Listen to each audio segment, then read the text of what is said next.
Hello, everybody. This is Bobby Keyser, and you are listening to the Son of Man, Urantia podcast. This week's episode is Chapter 8, The Later Adult Life of Jesus. Jesus took a full 4 years to slowly prepare his family and himself for when he had to leave them and be about his Father's work. This was difficult for everyone in the family. Love generates love. Love is not a finite source of energy. It's the essence of our existence. It's the only source of perpetual energy we have. The more we love, the more love we get in return. So, given the amount of love Jesus had showered on his family over the years, his departure from them was all that much harder. The 27th year, A.D. 21. Jesus took a trip to Tiberias and the other cities on the Sea of Galilee in January, and he was never again a regular member of his family's household. After making his way through Magdala and Bethsaida, he ended up in Capernaum to visit his dad's friend, Zebedee, the boat builder. His sons were fishermen. For some time, Zebedee had been playing with ideas on how to build a better fishing boat, and he asked Jesus to stay there in Capernaum and help him with the project. Jesus agreed. Jesus and Zebedee designed a new style of boat, and they figured out a better way to steam the boards to make it safer for fishing on the Sea of Galilee. Jesus only worked with Zebedee for a year or so, helping him to perfect these new boat-building techniques. But they were so successful with their design that within 5 years, all of the boats on the lake had been built in Zebedee's shop. Jesus stayed with Zebedee's family near Bethsaida during this time.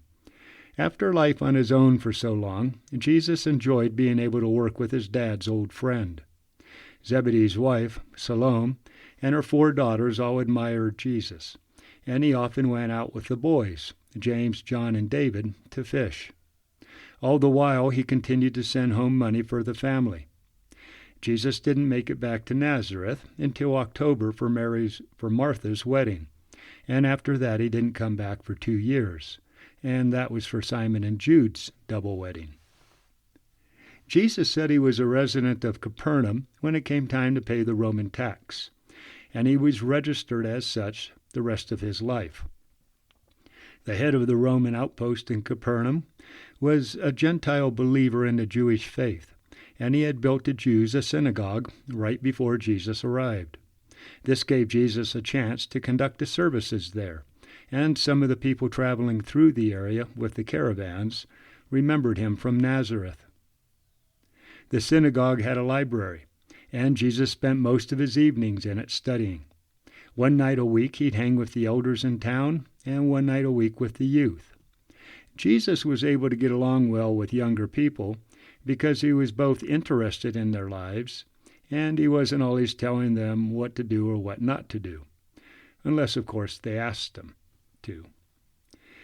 In the evenings, after dinner but before he went to the library to study, Jesus would hold kind of a question and answer session with the family and neighbors. He'd talk about things like science and politics and philosophy, and he varied what he taught depending on the people who were there. But the only time he would say that something was absolutely a fact was when he would talk about our personal relationship with God. Then once a week, Jesus would hold the same kind of meeting for all of Zebedee's employees and the other workers in the area.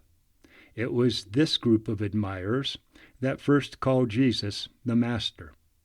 Jude would come over sometimes from Magdala to visit with Jesus and hear him at these meetings. And the more Jude was around Jesus, the more he looked up to him. And throughout it all, Jesus continued to master his mind and reach higher levels of conscious communication with his thought adjuster, God in his mind.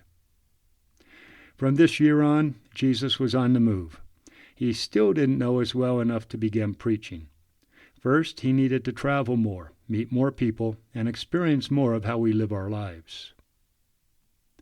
The 28th year, A.D. 22. Jesus took a part of the money that Zebedee owed him in wages, and in March, left Zebedee's house in Capernaum to go to Jerusalem. Before leaving, Zebedee's family agreed to meet Jesus there for the Passover supper. He arranged with John Zebedee to keep sending the wages they owed him to his family in Nazareth.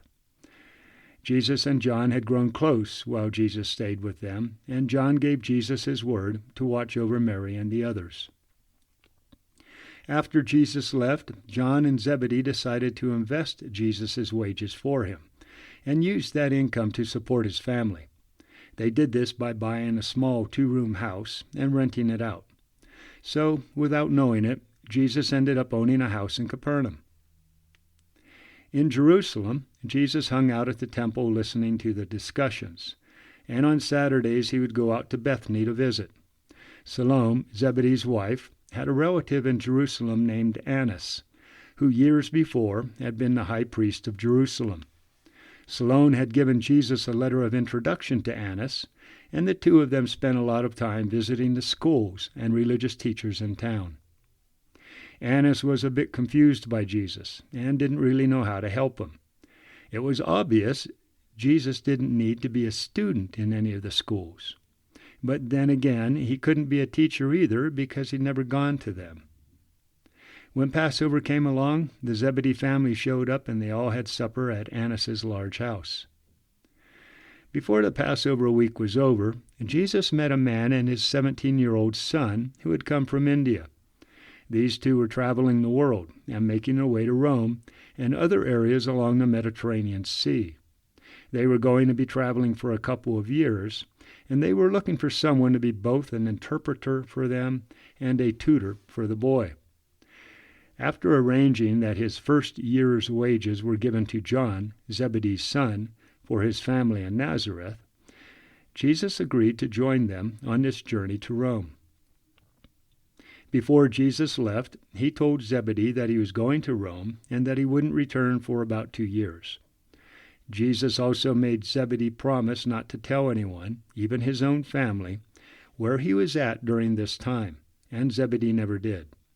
So, if it wasn't for John and Zebedee visiting the family at times and assuring them that everything was fine, they would have given Jesus up for dead before he returned.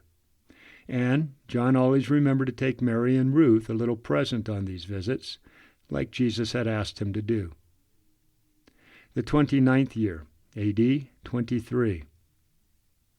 On this trip, Jesus was known by some people as the Damascus scribe, and by others as the Jewish tutor. He met many people, but he never told his family, or even his apostles, about this 2-year trip to Rome and other parts of the Mediterranean. His family just assumed he had gone to Alexandria, and when Jesus returned to Nazareth, he let them continue thinking that. Only Zebedee knew where he'd been. Some things to keep in mind when thinking about Jesus' life. Jesus was here to better know us and to reveal to us our Heavenly Father, and he had to do this as one of us.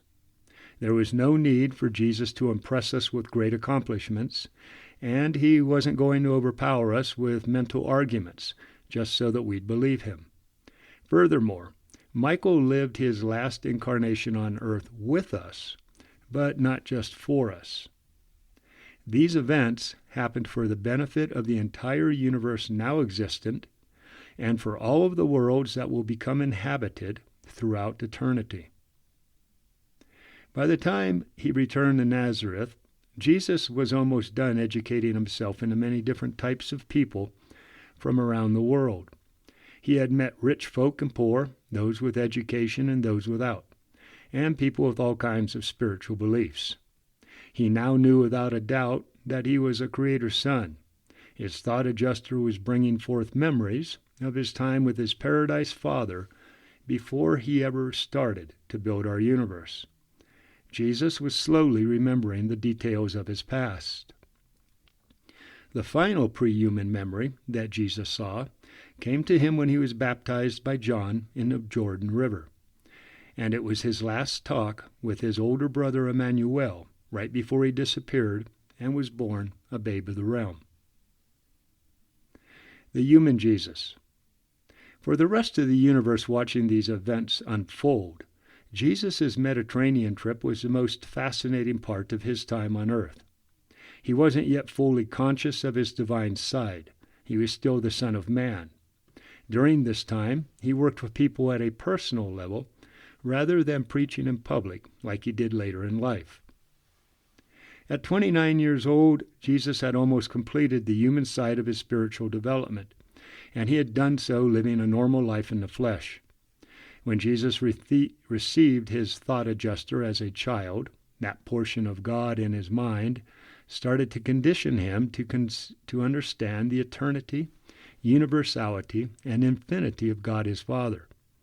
As Jesus became conscious of this help from his thought adjuster, he opened himself to the guidance offered. Over time, he improved his personal communication with God inside him and gradually brought his mind to perfection so it could meld in complete and absolute harmony with God. This event, when his mortal personality joined with God to create a new eternal soul, happened when he was baptized by John in the Jordan. Jesus walked among us as an average man, and in the course of his life he intellectually gained the equivalent of the entire sum of our existence as human beings on the material worlds of time and space. He experienced, as we do, the extremes of joy, grief, and sorrow. He laughed, he cried, he cared for us as his family, and he got mad at us and vented his indignation. Jesus experienced the inner urges, impulses, and confusion that we do at any point in our lives. But there's more. Jesus also experienced part of his time on earth as a man in full communication with his thought adjuster. During this time, he lived life as it is on other advanced evolutionary worlds settled in light and life, a level few of us will reach on earth. He was a complete human personality in all sense, and he knows us across all levels of mortal existence in our universe. Jesus both revealed the eternal God to mortal man and presented himself as a perfected human personality to the infinite Creator. Well, there's a lot in Jesus' life for us to learn from. He didn't live his life to set us a perfect example to copy. In other words, we aren't supposed to copy Jesus' life actions, what he actually did. Instead, we're supposed to learn from how he lived that life by opening himself up to the mercy and guidance of his personal God inside him. Jesus lived his actual life as a man of his time, as he was and where he was. We are to do the same. But regardless of the times or places we find ourselves, we can open ourselves to God's grace and follow Jesus' example of the new and living way of the mortal becoming eternal. Okay, folks, that's it for Son of Man, Urantia, Chapter 8, The Later Adult Life of Jesus. Next week's Chapter 9 is titled, On the Way to Rome. Everybody have a fantastic week out there.